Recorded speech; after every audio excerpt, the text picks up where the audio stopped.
Hare Krishna. So we'll begin with prayers. Om Agyantimirandhasya Jnananjana Shalakaya Chakshurunmilitam Yena Tasmai Shri Guruve Namaha.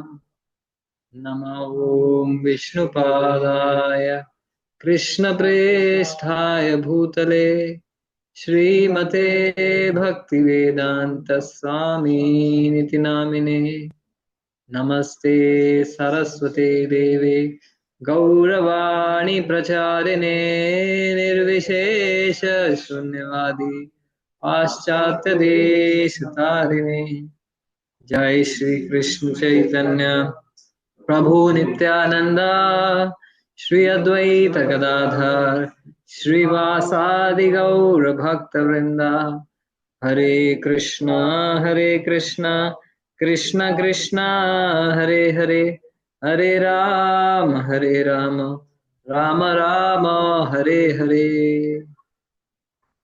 Hare Krishna. So welcoming everyone. Offline Satyam, Tanay, Kyuna, and Devamrit, Saili, Gopi. Thank you for joining us. And we are continuing with our discussion on the Srimad Bhagavatam, Canto 8, Chapter 5 to 12, the section of the Samudra Manthan. So we will be discussing this section. We'll be churning out some Amrit from this section. We have already churned out some, and there will be plenty more coming in future as well. So just a few drops of the nectar which came out in the previous two sessions before we dig in for more today. So this episode begins with the Indra becoming proud and arrogant. The respect went into the head rather than going and touching the heart. You can allow people's respect to touch your heart. When people's respect touches your heart, it increases your gratitude. But when you allow the respect coming towards you to touch your head, that it increases your arrogance. So when you see people respecting, it's their glory. It's not your glory. It's their glory that they are seeing something worthwhile in you. And so that arrogance led him to offend Durvas Muni, which led him and all of his followers, the Devatas, to lose their powers. Consequently, the demons who were worshipping their Guru Shukracharya, they had derived power by worshipping their elder, their Guru, quite contrary to what Indra did. He disrespected the Guru, so Durvasa Muni. So he lost his power and they gained their powers. So irrespective of whether which camp you fight from, there are certain universal principles. So Indra now lost his power, all of them lost their power. They approached Brahmaji. Brahmaji, he said, let's approach the Supreme Lord. They offered prayers and the Lord then appeared mercifully and gave them very beautiful instructions. He starts speaking. He says that, oh my dear Devatas, I understand that you are here to mitigate your distress, your subjugation under the demons. You want the order to be restored in the universe. You want your sovereignty back. All of these things I understand, but time is not favoring you. And because time is not favoring you, you must make a truce with the demons. So we discussed how the time factor plays a very important role beyond our own desires and efforts. So Lord is, and we discussed that how we should not live with a utopian idea that this we will transform and convert this material world into spiritual world. Vaikuntha बना देंगे. So अब की बार सावरिया सरकार, सावरिया सेठ बोलते हैं वहां पे कि सावरिया सरकार. So we will make everyone devotee of Krishna. No, sir, that is not going to happen. Because this material world is designed to be a prison house. And the design entails that the criminals will stay here. So we don't live in a utopian idea that we will convert, we will revolutionize, convert this material world into spiritual world. No, sir, that's not going to happen. Live at peace with what can be done. Otherwise, you're banging your head against the rock. The rock is not going to crack. It's your head which might crack. Yeah. So the Lord is saying, time is not favoring you. ठंड रखो यार, कुछ मत करो. मैं बताता हूँ. Make truce with the demons. And he tells the logic of the snake and the mouse. दोस्ती बनाओ, बाद में काम निकालेंगे. चिंता मत करो, मैं हूँ साथ में. मैं हूँ ना. So Krishna gives them assurance, and then they approach. And then he tells them what exactly to do. Churn this ocean of milk, Kshir Sagar. And from this will come out nectar. The demigods had gone with the paradigm of demigods versus demons. Either we will survive or they will survive. And that is often a paradigm which we live life with. That if I have a problem, either I will exist or the problem will exist. I cannot let this problem survive. I have to just somehow eliminate this problem. That problem could be a failure. That problem could be a person. That problem could be a situation. We just feel it could be a health issue. It could be a emotional relationship, whatever. But Lord is giving a different paradigm. He is giving a paradigm of demigods and demons. You have to coexist with the problem and struggle against the problem. So that struggle, the beauty of this struggle, which is the essence of life, that there is struggle, but struggle is not something to be disliked or abhorred. Kyun struggle? But struggle is something which will purify us, which will bring about the best in us. जब चंदन को घिसते हैं तभी उसमें से खुशबू आती है, right? Unless you grind the sandalwood, you won't get its aroma, isn't it? Unless you put the gold in fire, you won't get rid of its impurities. So struggle is the name of the game. And when you go through this struggle, struggle means there have to be two opposing forces. Only one side means there is no match. There have to be two parties, and then there is a struggle, and then there is nectar. In life, our life, personal life also, we might be fighting with a certain anartha, a certain vice, and we might desire, we might just very strongly desire that we eliminate this vice of lust, anger, envy from our heart. Somehow that ये जा क्यों नहीं रहा, ये अनर्थ जा क्यों नहीं रहा, and we might wish that it evaporates. But you know the beauty of the anartha and Krishna keeping that anartha. If Krishna wants, in a jiffy, he can let it out of our life. He is not doing it for a reason. Otherwise, one holy name is enough. One Hare. So when you there's a Puranic quotation which says that when you speak the name Ram, when you say Ra, all the sins of all the millions of lives, they go out of your mouth, and so that they don't come back, there's a closure. रा बोलते ही सारे आपके पाप और प्रारब्ध कर्म प्रारब्ध सब निकल गए, और माँ बोलते ही no entry.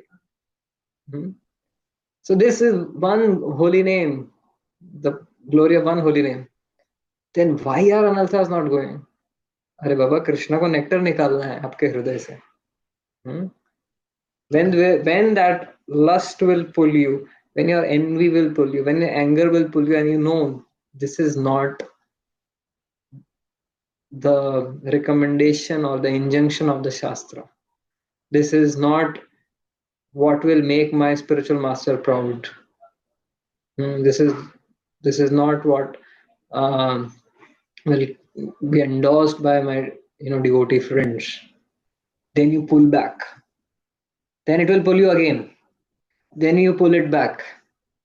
And in this tug of war, back and forth, back and forth, back and forth, imperceptibly, nectar is coming out. नित्य सिद्ध कृष्ण प्रेम साध्य कमु नय श्रवण आदि शुद्धि चेते करिय उदय. In the ocean of the heart, Krishna Prem is hiding. Hiding to be manifested through the process of churning. It's not that Krishna Prem is something which will be, created. It's not a laboratory invention. It is already there with you. It's yours. But it is somewhere hidden in the ocean of consciousness, which has a myriad of thoughts and desires and all of that. But unless you go through this process of churning, of back and forth, tug of war between you and your anarthas, between your higher self and your lower self, unless that churning doesn't take place, that nectar won't come out. So there's a reason why Krishna doesn't let that Ram to say a goodbye immediately to the anarthas. Make sense? So next time some anartha tears at your heart, don't become despondent. Very sportively pull it back. Pull your mind back to Krishna. You are in a game, and Krishna is the director and Krishna is the umpire. You just keep playing. Ultimately, जिताएंगे आपको ही. However much the demons may have appeared to be more powerful, umpire तो अपनी है. Umpire is Krishna only, and he will join your team in disguise and become the batsman also. Sometimes you don't know, suddenly I am getting taste in the holy name. Suddenly I am getting inspiration. Right? This is what Krishna does. He will, inspire you from within. So just keep playing in a sportive spirit. In a sportive spirit, you don't blame your losses. You don't mourn your losses. You always know there's a second chance. Next time I will fight back. I'll push back. So this is what the Lord is advising to the devatas. This is the nectar so far. Now let's proceed ahead. Very important advice Krishna gives to the devatas. While I assure you, you will get the nectar, I also caution you to be careful about one thing. He says in the 24th verse, Yuyam tad anumodhadvam yad icchanti asura asura na samrambhena siddhyanti sarvartha shantavya yatha. He says anumodhadvam, accept and agree to. What? Yad icchanti asura. Whatever the demons ask for, desire, accept it. Be a meek, just accept whatever. If they ask कि मुझे churning से ये निकला है, ये चाहिए, वो निकला है, वो चाहिए, accept it. Don't get into that petty quarrel. कैसे कैसे सब लोग तुम ही लोगे क्या? हम भी मेहनत कर रहे हैं. Right? Don't get into that. He says, "Na sambrahmena siddhyanti." Things, the success in life is not achieved by agitation. Sarvatha shantavya yatha, but by being equipoised and peaceful, you can attain success. So this is a very, very powerful self-help principle, which probably no universities might not be talking of, because people are saying that angry young man is the one who will push the limits and be the victor. But here Krishna is saying, be a mature, cool man. Cool, mature man is more successful than an angry young man. On the silver screen, the angry young man may fly, but in the real life, the cool, mature person is someone who is bound to be sustainably successful in the longer run. Because when you are with a cool head, you are able to objectively choose your battles. What is a battle you are supposed to put your energy for? Otherwise, if you keep on picking up battles which are not yielding you your purpose, you are just simply draining out your energy. So Krishna is saying to the demons, देवता, हर चीज के लिए लड़ने का जरूरत नहीं है. Life में learn to let go. Some things are so trivial, you can just say, okay, ठीक है. You be the winner. खेलना ही नहीं है match. Our Goswamis were like that. Rupa Goswami, Sanatana Goswami, these big scholars, Rup Kaviraj, etc. They were coming to Vrindavan and giving the challenge that debate with us. And Rup Goswami, I accept you as a greater scholar. I'm ready to sign. Where is our Vijay Patra? I don't want to get into this petty battle.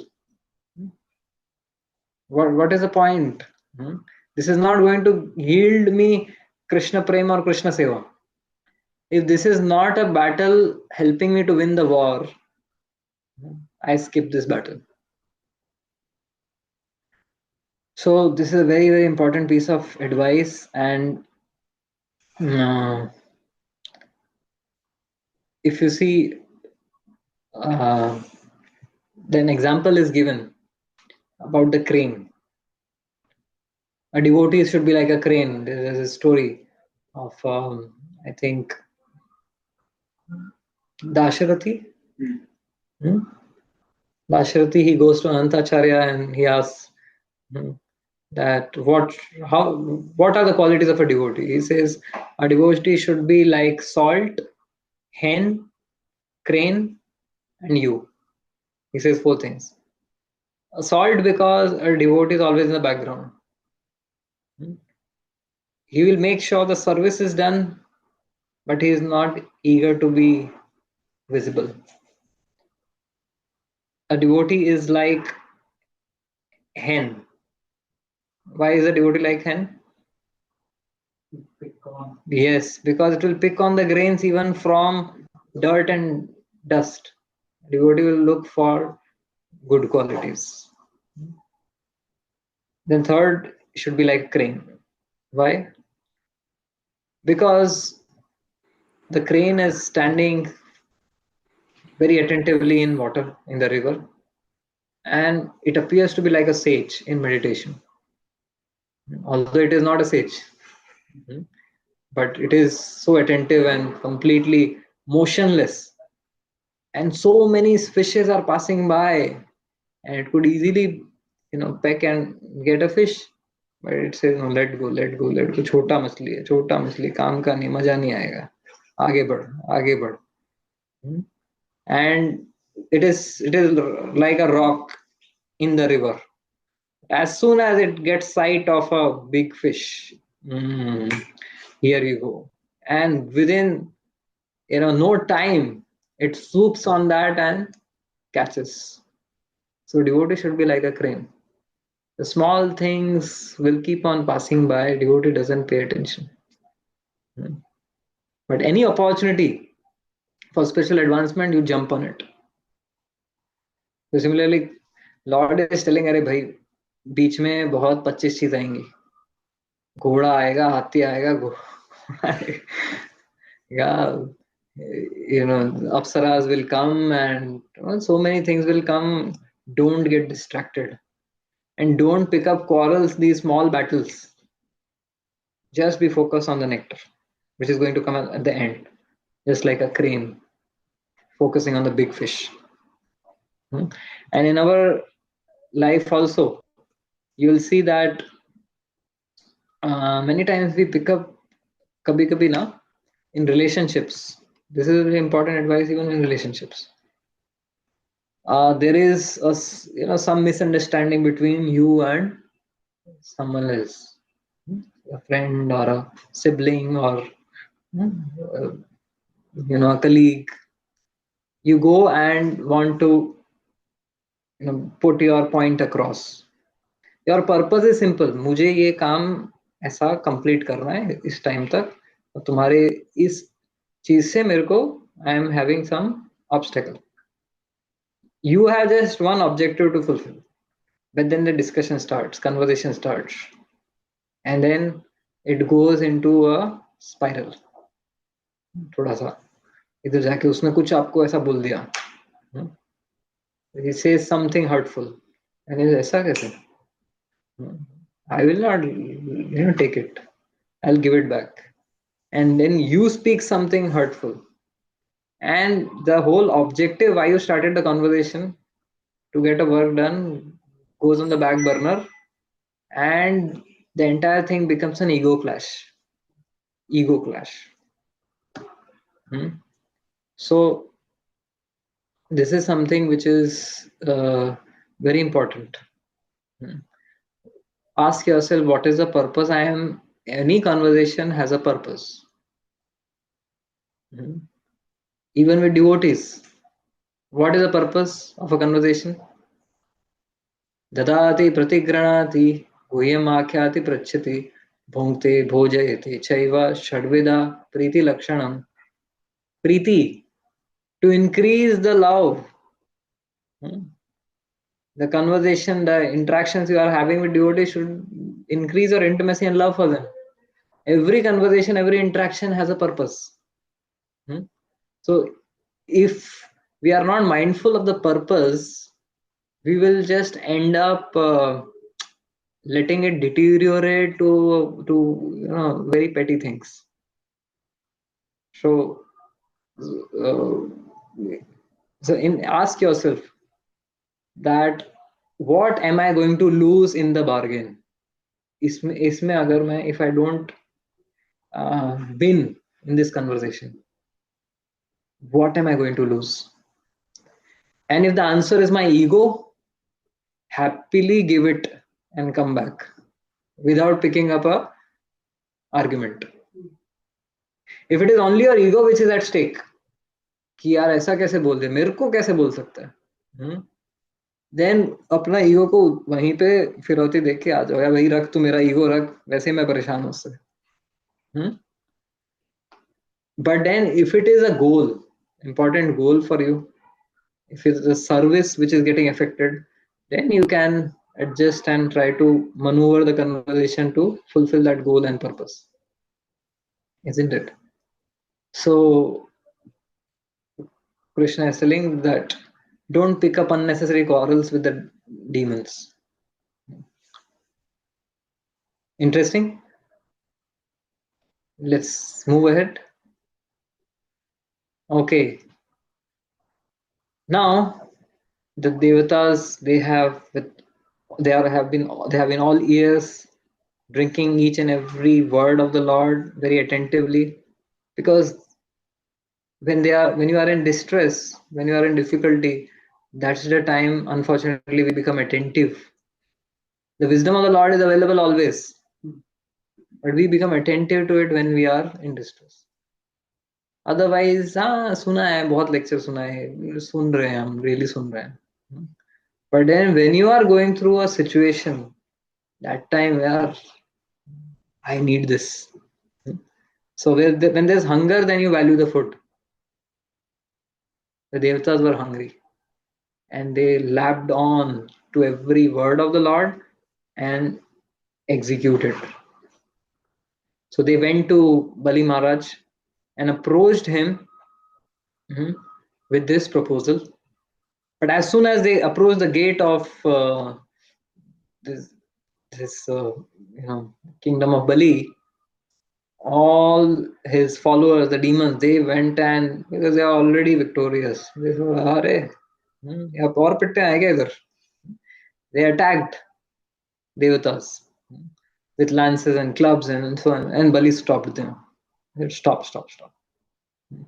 I think they have come for a purpose. Let me find out." He allowed them audience. So there's a Vedic injunction which says that Grihe Shutrum Api Praptam Vishwastam Akuto Bhayan. That when even an enemy comes to your home, then you should deal with them in such a way that he will forget the animosity and start trusting you. So Bali Maharaj is following this principle, and therefore he is successful. So he tells his demons to stop, and he starts the conversation. So it again, as we discussed, it just simply takes some impulsiveness to pick up a quarrel, but it takes intelligence to let it go, right? When to and when not to. So that's why you see on small, very small, petty things, people pick up quarrels in the local train and in the road because of impulsiveness. Bali Maharaj is not like that. He is intelligent. Okay. So the Devatas, led by Indra, in a very, very pleasing and sweet language, he explains the proposal and requests them in a humble mood. That this is our proposal, and look, both the parties will benefit. We will get nectar without. Now we have brought this proposal. You understand and you know that we are equally important to this entire enterprise, because you demons alone might not be able to get it. We are also needed. So then he considered, and then he agreed. Bali Maharaj agreed, and then they proceeded to start enacting this whole enterprise. As per the plan of the Lord had given the entire blueprint of how to make it happen. So how to get the nectar, Krishna has already given the blueprint in the Bhagavad Gita and the Srimad Bhagavatam. The blueprint is there. We just have to faithfully execute. To the credit of the Devatas, they were very faithful. They went into the den of their worst enemies, knowing very well that they would be attacked. But नहीं, भगवान ने बोला है ना, भगवान का blueprint दिया, उस पे चलेंगे हम. Similarly, in our lives also, when you tread the path given in the scriptures, given by the Lord, there are bound to be repercussions. There are bound to be attacks and pushbacks from the society. But just because it is a word of Krishna, we are convinced. We are convinced against all odds to push on. And that was to the credit of the Devatas. They proceeded, and now they have begun the actual work. So what did the Devatas and demons do? The first thing, for churning, you need a churning rod. And Lord had told, you need to churn this milk ocean, you need a churning rod, which will be the Mandar Parvat, and you will need the churning rope, which will be Vasuki. So he had given a fair idea of the blueprint. This is how we need to. So they went up to the Mandar mountain, and all the Devatas and demons put together from all sides surrounded this Mandar mountain. And God knows what kind of devices and JCBs or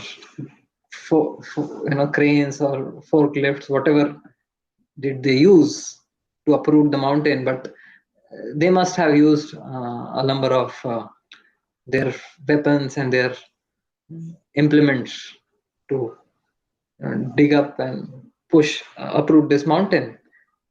And with a lot of effort, straining and perspiring, they were actually able to lift up this Mandara hill, which is a huge golden mountain, such a huge mountain that even the Himalayas will be put to shame as a ant hill. This is the proportions of this Mandar Parvat.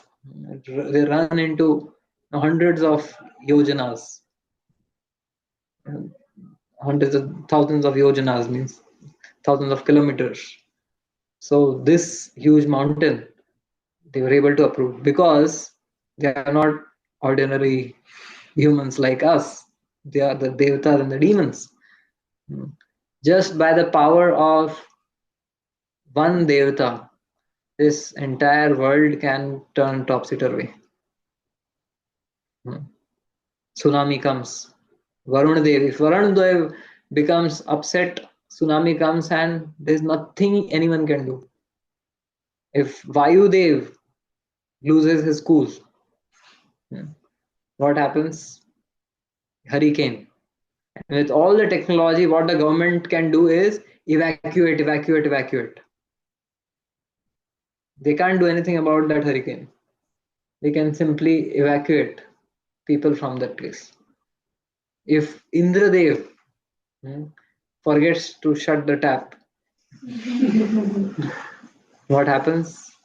Cloud burst, deluge. So these are such powerful beings, celestial beings. Nothing is impossible for them. So they uproot this entire mountain. And I will not make the sound effects. So, and they pick it up, and now they know that they have to take it to the milk ocean. And they are carrying it ahead, but then it's getting too heavy.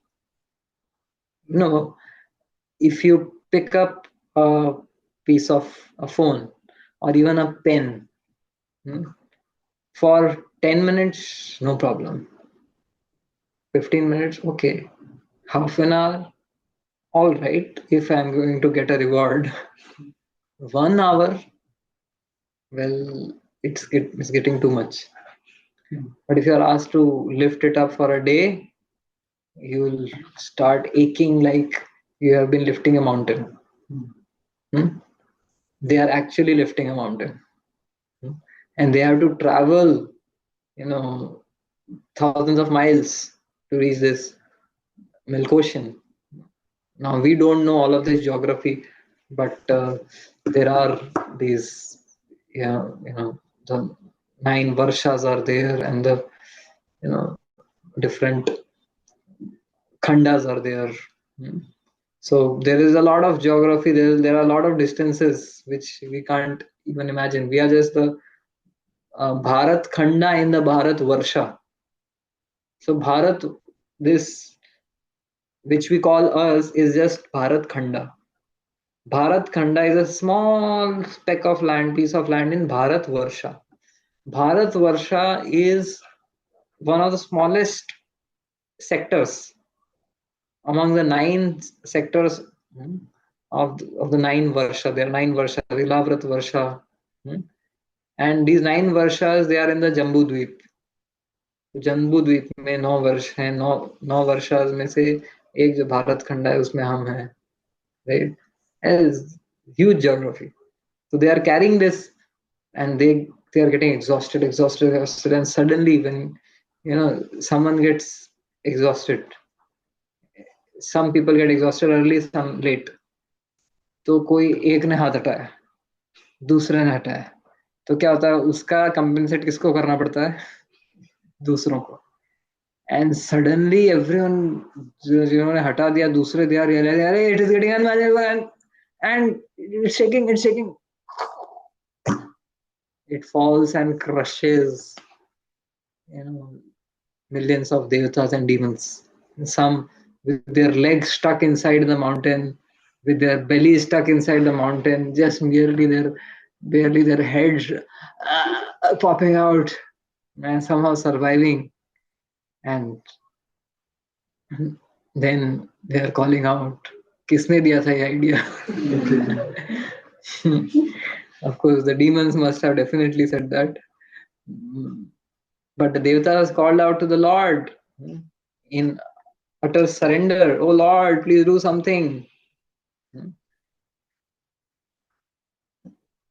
So, and then immediately the omniscient Lord arrives at that place.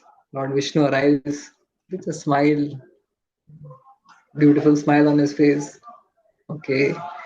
And he lifts up the mountain. ऐसे कुछ नहीं है, मतलब क्या क्या उठा रहे थे? कुछ तो नहीं उठा रहे थे. उठाया, उठा के गरुड़ के ऊपर रख दिया, तू संभाल थोड़ा. And then he very mercifully cast his glance upon all the devatas and the demons. And by his loving glance, all of them were sprinkled with the nectar of life. And they all arose. And not only they came back to life, all of their bruises and injuries disappeared. In fact, they were rejuvenated to much more energy and health, as if nothing had happened. They're waking up from sleep. So, and then Lord says, थक गए क्या? कोई बात नहीं, आ जाओ मेरी गाड़ी में बैठ जाओ. So he already kept the Mandar Parvat on Garuda. He says, come, you also come. क्या है, कितना उठा के लेके जाओगे यार, चलो मेरा, I have got a SUV. Sit on my SUV. So all of them, they climb. It would have been really a scene. All the devatas and demons and Garuda is the king. You have Garuda Airlines, Lufthansa Airline, Garuda Airline, and passenger seat कितना है? कितने भी बैठो. हाँ, people want window seat or aisle seat. Everyone is getting a window seat only. खुला एकदम. Sitting, someone is on the feather, someone is on the neck. House full, सब बैठ गए. चलो, with gracefully Garuda flaps its wings, take off, and without any pollution, without any security announcement, safety announcements. In case there is emergency landing on the water, please take out your water jackets and pull the strap. Like, so nothing like that, because they just had an emergency landing already. Now they are in safe hands. So it's very interesting here to see that the devatas and the demons, they were quite sure, उठा लेंगे हम, कर देंगे हम. We will take this mountain to Milk Ocean. क्या है इसमें? There are certain things which are within our Purushartha, and certain things which are beyond our Purushartha. And it is important to understand the difference. Certain things can only be done through divine intervention. It is not in our syllabus, not in our capacity. With however might we might try to exert, certain things are impossible for a human to accomplish. They take the intervention of the Lord. Hmm?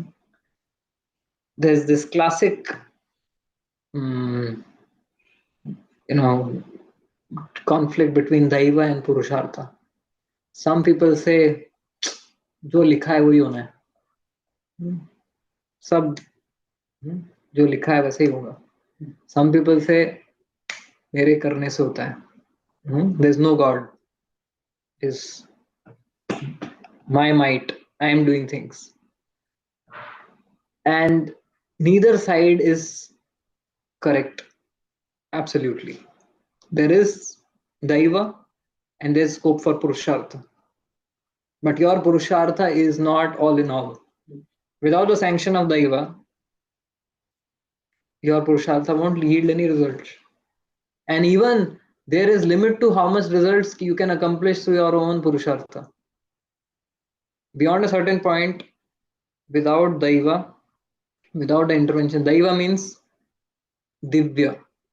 Divya शब्द से आता है दैव. Divya means that which is beyond the mortal realm, which is the intervention of the Lord. So Purusha artha means जो पुरुष हम लोग कर सकते हैं, humans, what we can do, like the souls. So Lord is very, very clearly indicating here through this pastime that we need to understand our limitations. Lord's vibhutis are so powerful. Just one vibhuti, just one mountain in this vast cosmic creation of the Lord. एक पर्वत काफी था सारे देवतास और असुरों को और सुरों को एक साथ हम्बल बनाने के लिए, सबकी चटनी बनाने के लिए. तो सोचो, ऑल द देवतास पुट टुगेदर, वो एक देवता फूंक मारे हमारा पूरा पॉपुलेशन उड़ सकता है, right? But one mountain of the Lord is enough to obliterate all the devatas and demons. So the vibhutis of the Lord are unlimited. It can eclipse the power and pride of the devatas. Krishna says in the Gita, Balam Balavatam Chaham. I am the strength of the strong. I give the strength to the strong. No one can boast of any independent strength. And whatever strength you have, it is very minuscule in comparison to the powers of the Lord. Even all of our strengths put together is just a dot in front of the strength of the Lord. Now we are, boastful ki bhai, humans, we have created electricity, energy, lights. You bring all the bulbs of the entire Earth planet, stadium के flood lights, hydrogen light सब ले आओ और बोलो आज हम सूरज को हरा देंगे. Right? Can we do it? All of the lights of the world which humans have created put together will be just a jugnu, a firefly in front of the sun god. But then the firefly can be little, at least in its accomplishment, कि मेरा भी कुछ तो light है ना. But what is the light that all of us have created? It is just a delayed relay of the light of the light of the sun. मतलब जो सन का लाइट था उसी को कहीं पे फॉसिल फ्यूल में, वुड में कहीं ना कहीं स्टोर कर दिया, and it is just being relayed again, reflected again, isn't it? So there is no independent power or no independent light. And all of our lights and powers put together are minuscule in front of the power of the Lord. So this is Daiva and Purushartha. Our Purushartha can at best be a mimicry of the powers of the Lord. What we do is just we are trying to mimic the vibhutis of the Lord. That's what the humans are trying to do. But beyond the point this mimicry becomes a mockery. जो भी mimicry कर रहे हैं humans आज की तारीख में, collar ऊपर करके, भाई पता है क्या क्या क्या इन्वेंशन कर दिया हमने. We can make satellites float now in space, but are we making the planets float? How are the planets floating? Who made them float?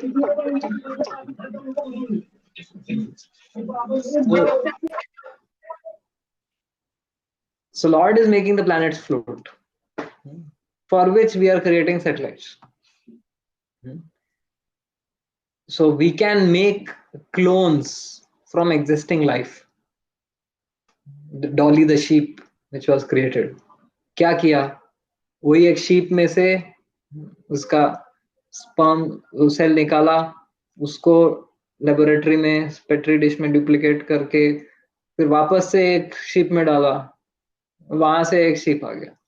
भाई we can just duplicate existing life even with the best of cloning technology. We can't create life from chemicals, raw chemicals, despite advancement of science. We can destroy life through weapons of mass destruction, but we cannot create even a single cell of life on our own. That is Daiva. We need to understand where Purushartha ends, where Daiva begins. We can pride ourselves. We are making satellites float. We can't make planets float. We can increase the quantity of food production through chemicals and fertilizers and all. We can increase the quantity of food production, but we can't. We are not able to improve the quality of food nutrition.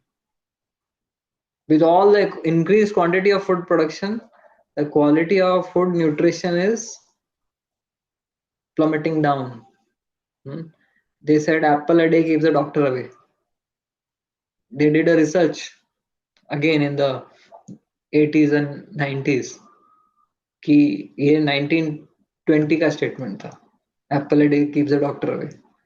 So 1920s और 90s के बीच में 70 साल में जो उर्वरक fertilisers use किए गए, what was the result? The nutrition which was available in one Apple is now available in 26 apples. So 26 apples a day keeps the doctor away. And now 1990 to 2024, probably it is 260 or 2000. Right? So actually harmful. Yes. So people are coming back to organic. So दैव ने जो दिया ना उसका कोई replacement नहीं है. हम अपने पुरुषार्थ से बहुत कुछ करें, but they are actually, rather than being constructive, they become destructive. So if we don't know the difference between what is Purushartha and what is Daiva, and we keep on holding on, ये मैं करके दिखूंगा पर, rather than being constructive work, it might become destructive work, as we have seen in all of these cases. Now, we can make machines speak and act like humans through artificial intelligence, but then we cannot make them feel like humans. Feelings and emotions you can't induce in machines. You can make them mimic human actions, but you cannot make them have feelings, right? And the flip side is, with all of these machines, humans are losing their feelings. We are becoming more like machines, emotionless. So when we don't understand the boundary between Daiva and Purushartha, what is the limit of human achievement and what is beyond the purview of our human imagination, what is the creation of God? If we don't understand it and we try to somehow barge in to the realm of the Lord's creation and try to become mini gods, then rather than doing constructive work, we would do destructive work. And this is what the devatas and demons didn't realize. उठा लिया, हम कर सकते हैं, उठा लिया, चलो करके दिखाओ. क्या हुआ? Destructive. So this is what the human race is doing, trying to become mini gods. God doesn't exist. We will do everything which God has done. We will increase food production. We will create, artificial life. We will create artificial intelligence, machine learning, right? But all of these things, rather than doing constructive work, they are ending up doing destructive work, which is very evident. So, to understand this difference is what comes when you expose yourself to the philosophy of the Bhagavatam and the Gita, right? Then you know this is beyond uh, the scope. And what Krishna wants us to do is to simply be an instrument in what he wants to get done. He doesn't want us to replace him because he knows we cannot. Tasmat tvam uttishta yasho labhasva jitva shatrun bhunksya rajyam samriddham maye vaite nihita purvam eva nimitra matra bhava samvyasachi. That uttishta, rise Arjuna. Rise for what? Fighting? No. Yasha labhasva. Just to get the medal. Just to get the trophy. Cricketer साहब, आपको बोला जाए उठो, क्या batting करना है, bowling करना है, फील्डिंग करना है, क्या करना है? नहीं, ट्रॉफी लेना है. क्यों? खेलेगा कौन? कृष्णा बोल रहे हैं मये वैते निहिता पूर्वम एवं, मैं पहले ही जीत लिया मैच, आपको बस जाके ट्रॉफी कलेक्ट करना है. So Krishna is telling Arjuna, go and collect trophy that you have made the Pandavas win. I have won the match for you. So Krishna wants us to be instruments, not to be replacements for him. So when executing the mission of the Lord, we might encounter a dead end or a juncture where we understand that despite however hard I try, I am not able to crack this. ये मेरे scope के परे है. Then what a devotee does, he understands this is not Purushartha, this is Daiva. Go into prayer mode. A devotee effortlessly changes gears between hands that work and lips that pray. Hands that work, kiya, nahi, this is beyond me. Lips that pray, Krishna, you can only do this. Please empower me or please make it happen. It is your mission. When Hanumanji was in Lanka searching for Sita in all the various quarters of the queens and different places, he ventured, and he was uncomfortable going into the quarters of the queen, the wives of Ravana. Different places he went. Chappa chhan liya. He's not able to find Sita Maya, and he was despondent. So nahi ho pa raha hai. Immediately it clicked to him. Arey, before starting the search, I never prayed to Sita Maya. So immediately the hands that worked transformed to lips that prayed. Oh Sita Maya, I am here to serve Lord Ram and give his message to you. Please reveal yourself to me. And as soon as he opened his eyes, he caught sight of the Ashok Vatika. Oh, why I didn't ever explore this area?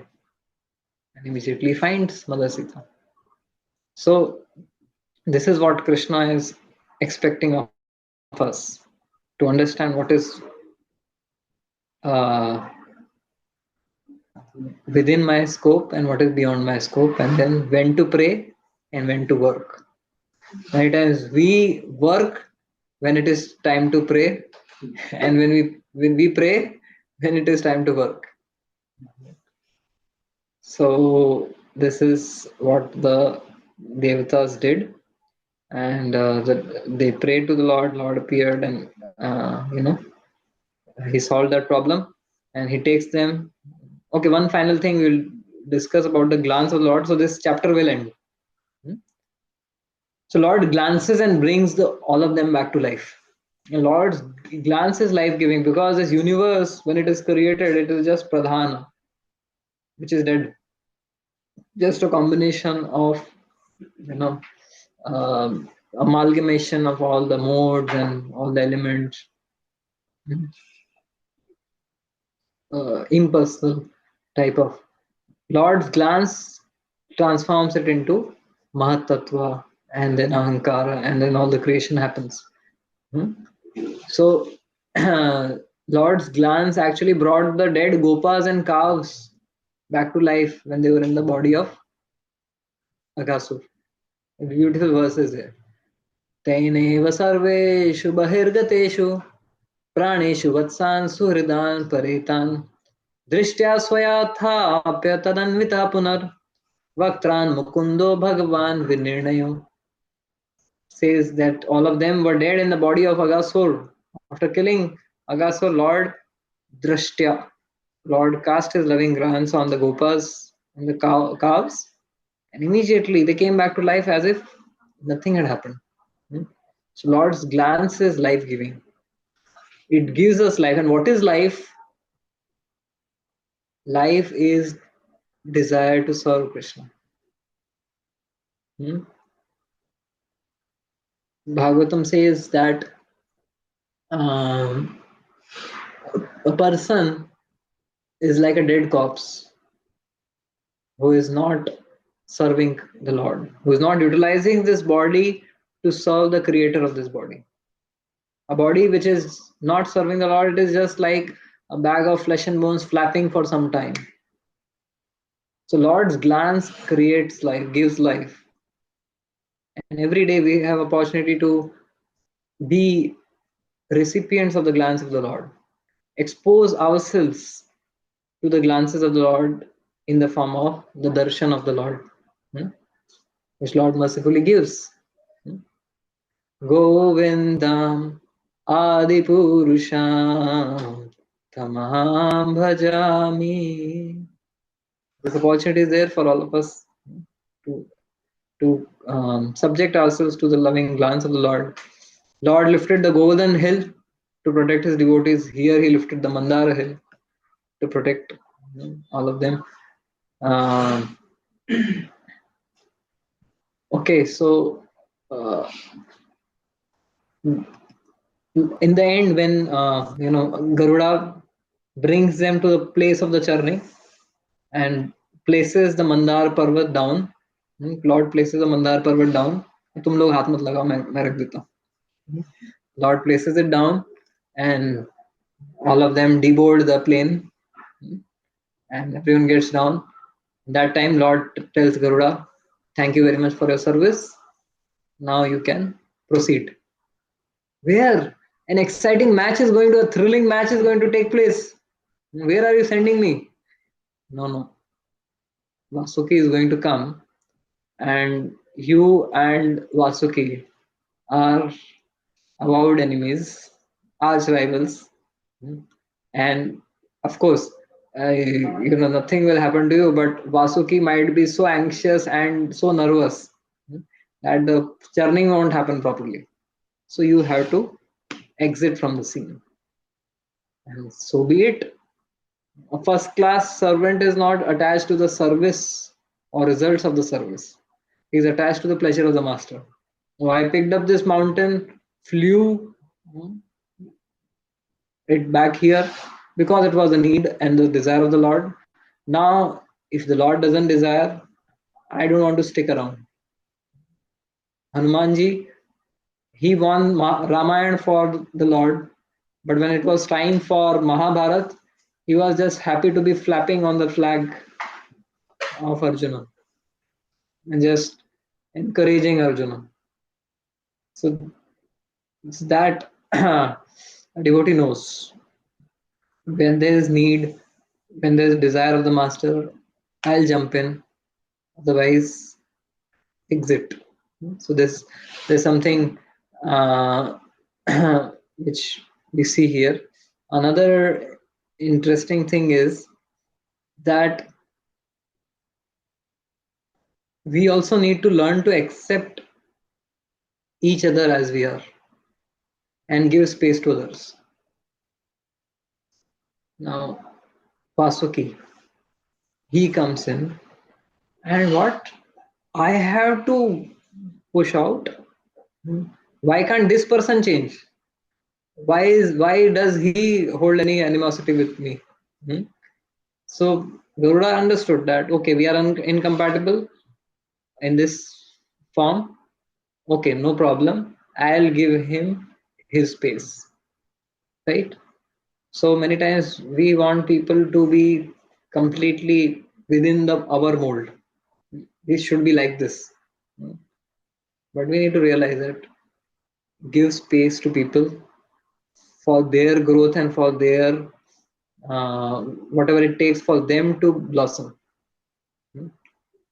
So because Garuda gave Vasuki that space, he was able to render a very glorious service.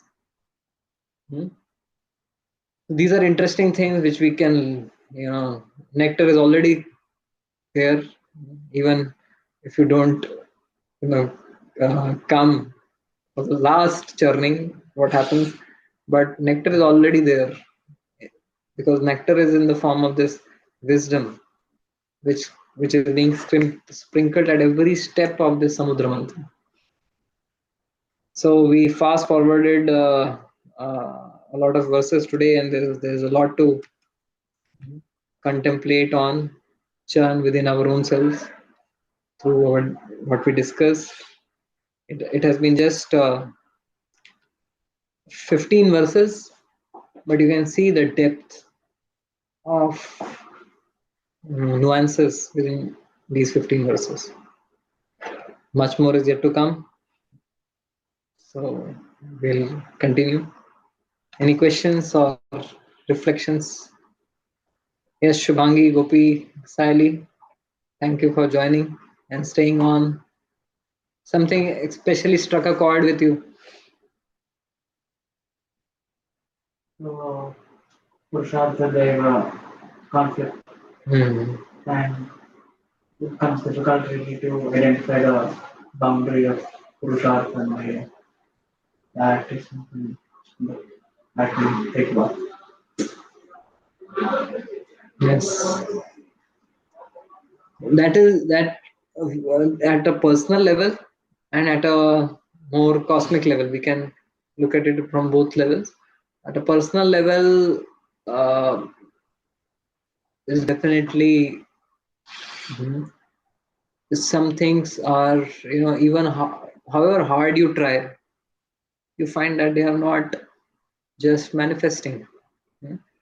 So Prabhupada writes in a purport at one place that even after your best efforts at something repeatedly, if you are not getting it to happen, you should accept it as destiny. And but if you don't accept it and keep fighting against it, it will push you in the darkest regions of ignorance. Because there are certain things which you are not cut out for.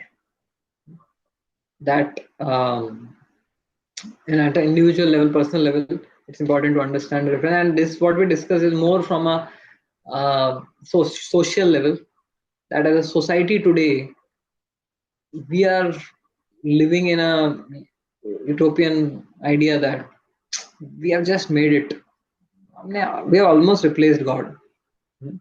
That we can create life, we can send things in outer space. We are just going to conquer moon and Mars and so on and so forth, not understanding that our efforts, these are just mimicry. This is just highly glorified and exaggerated mimicry. If we very objectively think that what is it that एक moon के ऊपर landing करके हम लोग सोच रहे हैं हमने conquered moon. Really? If you just want to uh, just appease a child, you can do it like that. Okay, show a moon in the mirror and he says, "Yellow, take the moon." So that's what all of this stuff is.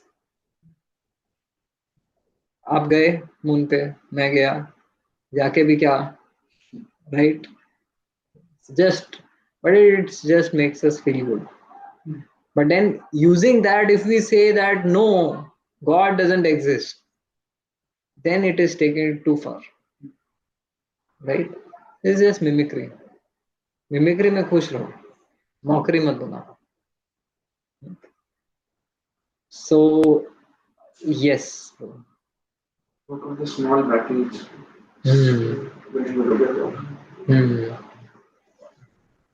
Letting go.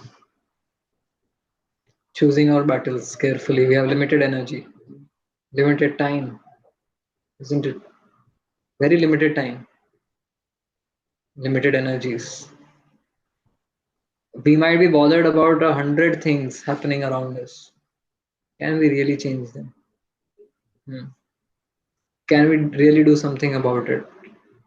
If not, then let us not pick up all of that negativity. Let us not pick up those battles. Let people, give people their space. ठीक है. Although this might be something which may not be perfect, but we are not come here to make the world perfect. If we can make ourselves perfect, that itself is the biggest perfection. So yeah, choosing our battles carefully. Eye for the bigger fish. Look out for the bigger fish. Look out for the bigger fish. Since I'm from the stock market background, so that appeals to me. When to be a bear and when to be the bull. Yeah. Look out for a bigger opportunity. Bigger fish. So it lets go of the small opportunities. The grain looks for that big, meaty opportunity. What is that? Meaty? Meaty. A meaty opportunity. Oh, okay, okay. Yes, a pleasure. Yeah. Yes. The applications of things are very, very variegated from the stock market. All that is used for dharma. All that meaty profits is there for dharma. To promote dharma. Yes. Safeguard. We'll use that. Yes, of course. That is the whole goal. There's an economist sitting behind you. Yes, Gopinath. Any thoughts? It can't be like that. Kuch to. Yes, Devamrit Satyam. Okay, Shubhangi, you want to share something? Yes, please go ahead. Hare Krishna. Hare Krishna. Yes, Shubhangi. Hare Krishna. Prabhuji, you said that we should not waste our time in small battles if it doesn't help us win the war. And if it's our ego on the stake, we should lose that battle. But it's not easy. So, can you share something like some tips for letting it go? First of all, thank you, Shubhangi, for being so sincerely joining us every time. She's in BRC. Right? Her father is working in BRC, so she's joining us there from Anushakti Nagar, Chembur. Yeah. By the way, when is the next youth program? That monthly youth program? This time we had our exams for like two schools. It's from in the first and second weeks, and then for the other third and fourth. So we'll be doing it in the next month. Next month. Okay. Yeah. So how to when ego is at stake, it really hurts to let go, and it's you have put your skin in the game. So when you pull out, it pulls your skin off. So we are very attached. It's very difficult. Definitely. Tam titikshasva bharata. Krishna says, Matra sprashyastu konteya, shitoshna sukha dukkada, agam apaino nitya tam titikshasva bharata. Krishna is giving, if one sermon is repeated, probably the most in Bhagavad Gita is to be equanimous, to whether it is summer or winter, whether it is sukh or dukha. Tatha mana apamanayo. One other place Krishna says that what should be the equal vision of a yogi? He says at three levels, the equal vision at three levels. The beginner level is to have equanimity at the level of the body. Heat and cold ko equally, kya sardi hai garmi hai. Heat, summer is also a season, winter is also a season. Just as summer came and went, winter will also come and go. So to tolerate the dualities of the body is easier. It is difficult, but still beginner level. At the intermediate level is dualities at the level of the mind. Sukha and dukkha. Pleasing things, unpleasurable things. Some things really give you delight. Right? Someone speaking some kind words to you, giving you a gift, pleasing. Sukha. And dukkha, you losing something which is valuable. Right? So Krishna tolerates sukha and dukkha. These are also mood swings. Just as the weather swings, the moods also swing. Sukha and dukkha. Tolerate. But even deeper level of equanimity is at the level of the ego. Tatha mana apamanaya. Shitoshna sukha dukkheshu tatha mana apamanaya. This is a gradation. This is in the 6th chapter. So शीतोष्ण body के level पे, सुख दुख mind के level पे, मान अपमान ego के लेवल पे. And Krishna is saying for someone who is respected, disrespected is worse than death. So what we are proposing here is not a very easy thing. It is not a beginner level. Beginner level पे summer winter का duality है. Intermediate level पे सुख दुख का duality है. But at the pro level, there is mana apaman ka duality. So overnight we might not be able to achieve that, but it is for us to set our eyes on the goal. That ultimately this is just a game of the ego. This is a false identity which I have created for myself. At least intellectually we should understand that this is a false identity which I have created, and it is anyways going to go. Sometime it will be snatched away. This person is just giving me a trailer of that. When death comes, everything that we gave our life for, created an identity, carved an identity for ourselves, everything is snatched away.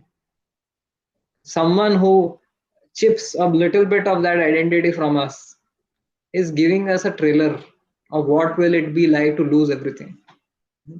So we should be grateful. Okay, you prepared me for it. Right? So at least intellectually we should understand, and then also assess that if you don't let go, anyways you will suffer. Because in the game of ego, the winner is the biggest loser for two reasons. One reason is that you increased your ego. By winning the game of ego, you pumped up your ego, increased your ego, which is a bad thing to have. है कि नहीं Shubhangi? If you win, you increase your ego, you make it more fatty. Another problem is you earn an enemy, because that person whom you defeated in the game of ego, that person is now curling back, waiting for an opportunity to bite a bigger piece out of your ego next time. So you are having, so the price you are paying by winning the battle of ego is very, very exorbitant. So better to learn to let go. How we do it? We are all trying, Shubhangi. We are all trying. Let us all try together, and someday we will be able to let go. Make sense? Yes, Prabhuji. And Prabhuji, I also have something one more question. And you said tatha mana manayo. It's okay about insult, that you understand that you don't have to be angry and just say anything on the face, etc. But what about respect? When you get respect, what should be like your response to respect? Wow. Thank you for bringing this up. I just was hearing one lecture of His Holiness Radha Swami Maharaj, and he was saying that you see in a patch of dirt and mud, in a dirty place, you see there's a coin, a shining coin, isn't it? So it's a shining coin somewhere lying in the midst of all dirt and muck. Hmm. So now it's a shining coin, probably it's a silver coin. What are you going to do? You're going to pick that up. But what you got attracted by its shining side, right? But when you pick that shining side, on the reverse comes the dirty side also. Hmm? An unwanted dirty side comes along with it.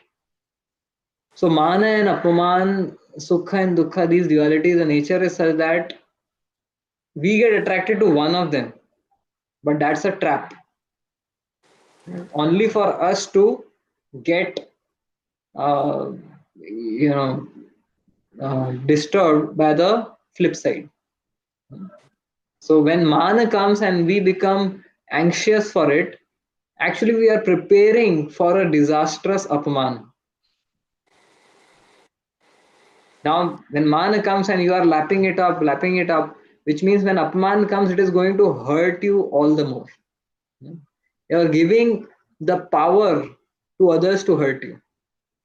Because when you are giving when you are accepting respect for yourself, कि हाँ ये मेरे लिए है, मेरे लिए, तो क्या हो गया है? You are basically lending money. When you lend money from people, they are going to take it back with interest. तो जब वो अपमान देंगे आपको, तो इंटरेस्ट के साथ में, मतलब आपको दिया था पहले 1 लाख, 1.5 लाख लेके जाएंगे. So again, you end up being a net loser. Therefore, Krishna is cautioning us against getting into a trap of these dualities. If you just see the shining side of the coin and say, "Chahiye mujhe," be ready. There's the other side also coming. And therefore, in the 5th chapter, Gita, Krishna says, very beautiful verse. It's very important to keep this in our mind. It says, I'm not getting the. It says that that the pleasure which is derived from the sense, यही संस्पर्शजा भोगा. क्या मतलब concept बोलने से पहले ही प्रभु जी ने यही संस्पर्शजा भोगा दुख यो न है एवते आदि अंतवंत कौन्तेय न तेषु रमते बुधा. An intelligent person doesn't hanker for the pleasure received from contact of the senses and the sense objects, because this pleasure is the womb of great pain. Now, when you see a pregnant woman, so do you see a stomach? No, you may see a stomach, but behind there's a child, right? So similarly, the pleasure or derived from sense gratification is like that. बाहर से सुख है, अंदर छुपा दुख है. So therefore, the spelling of pleasure is What is the spelling of pleasure? PLE. हाँ, PLEASURE. Wrong. Krishna says गलत spelling है. तो क्या spelling है? PAINSURE. The pleasure of sense gratification is not pleasure. It is PAIN, pain sure. Adi Antavanta Kaunteya. That is pleasure. However attractive, lucrative, trendy it appears to be, however much it may be flaunted by the best of Bollywood and Hollywood celebrities who have come for the Anand Ambani, Radhika Merchant marriage, it is the recipe of disaster and pain. It is PAINSURE, pain sure. So this is what is the recommendation of Krishna, and so therefore we look at the world not through the Charma Chakshu, but through the Shastra Chakshu. We need to train ourselves. It takes time, it takes years, but somewhere we have to begin. Okay. Thank you, Shubhangi, for these wonderful questions. Hare Krishna. So thank you for joining. Hare Krishna.